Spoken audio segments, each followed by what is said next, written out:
loss. Ron, I'm sure we'll get to future questions soon, but JJ always talks about, or talked about before the game, the level of focus that he saw in you and kind of the leadership. How do you go from that and then, you guys battle to the way that you did and then it's over? Like how does that transition in your headspace at this point of doing it for so much time and all that you put into it? Well, I mean, obviously it's a process. It's not about to happen right now. The process of thinking about the whole season and its brutality. I mean, and then processing it over the next, we'll say a couple weeks, and look back on some of the things you did great, some of the things you didn't do too well, some of the things that you, wish it would have went this way. But at the end of the day, you control the controllables, and what you can't control, you don't, try to, let it affect you too much or affect you at all. So, yeah. LeBron, you've spoken to us about retirement more than at any other point in your career as this season played out. What do you feel like's left for you in the NBA? Well, I think you guys asked me about it, and I've answered questions. Yeah, I don't think I've come out like, oh, retirement is coming. So, I mean, with my future, I don't know, obviously. I mean, obviously we're still fresh from, obviously losing. And I don't know. I mean, I don't know what the future holds for me, obviously, as it stands right now tonight. I got a lot of time. I'll sit back, like I think I said it last year after we lost, I think, to Minnesota, to go back and recalibrate with my family and talk with them and spend some time with them. And then when the time comes, obviously, you guys know what I decide to do. LeBron, this is the longest stretch of your career that you've spent in one place.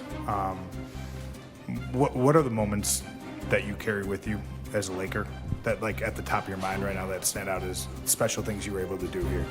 I mean, there's a lot. I mean, obviously winning the championship 2020 will stand at the top. I mean, that was the reason why I came here, to restore, that level of play and restore this franchise back to what it was known for, winning championships and playing at a high level. And to be out there with that group and go out there and win a championship and us competing at a championship level was something that I kind of envisioned, and we was able to accomplish that. So that would stand at the top for sure. LeBron, we asked you throughout the season about this team's identity. Now that we're at the end, how would you define that identity, and what did you like about it? Well, I mean, obviously, it was so many different seasons in one season with our ball club, and obviously injuries played a big part of it. But as far as our identity, I thought we were super resilient, and whatever that happened, either if it was me at the beginning of the season, or if it was AR going down, or if it was Luka going down, or reshaping lineups and guys stepping up and playing, we stayed resilient. And for our group to have the moment that we had when Luka goes down, with the hamstring, and then AR goes down with the oblique, and we staring down the barrel of a playoff series, versus Houston. And I thought our guys just responded and was super resilient for us to, win that series was big time for the group that was possessed to go out there. So, I would say resilient. I think that was the number one thing for that ball club, for our ball club this year. LeBron, we just spoke to Austin a few minutes ago, and when he was asked about potentially playing with you beyond this year, he said it would, quote unquote, mean the world to him. How have you seen Austin grow since as he put it, you took him under his wing when he got here? How have you seen him grow since he's been here, and now that he's going to be on the market for potentially a lot of money? Well, that last part has nothing to do with me. Listen, him and his team will handle that situation. But just seeing, AR grow over what was 5 years. It's been nothing short of amazing. I mean, he's a hard worker. He loves the game. He wants to get better, and he's not afraid of constructive criticism. And I kind of knew that from the beginning. I saw the talent, but I also saw that he was willing to put the work in and willing to, he wasn't afraid of the moment.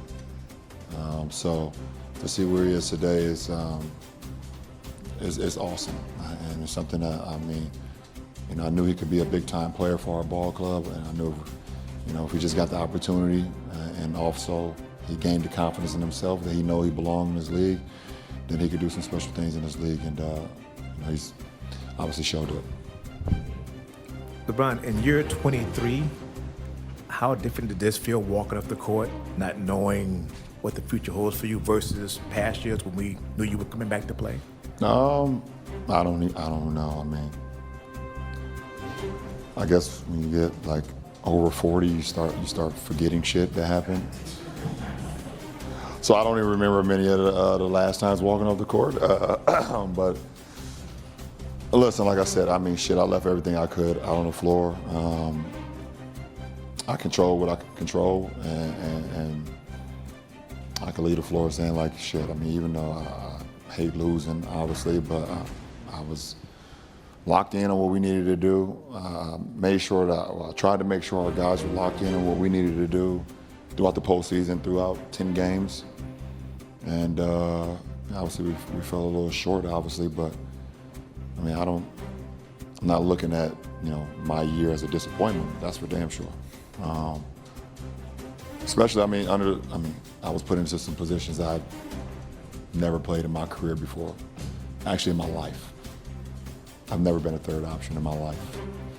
So to be able to, thrive in that role for that period of time, and then have to step back into the role that I've been accustomed with over my career, over my life, playing a sport, and be able to thrive under that, and then just my teammates allowing me to lead them under extreme circumstances, that was pretty cool for me at this stage of my career. LeBron, if you don't know what the future holds, I guess that means inherently this could be it. Do you allow yourself to kind of those last handshakes, this last press conference? Last handshakes? Nah, I don't know, because I have no idea. I mean, shit, none of us in here know what the future holds. None of us. Nobody has any idea what the future holds, and I don't either. Like I said, I'll take time to recalibrate and look over the season and see what's best for my future. And when I get to that point, everyone will know. Hey, Bron. You've changed the league in so many ways. How do you think you defined it this year, and what did the season mean to you? Yeah, I mean, it was. Obviously, every season has its own chapter, and there was many different points of this season where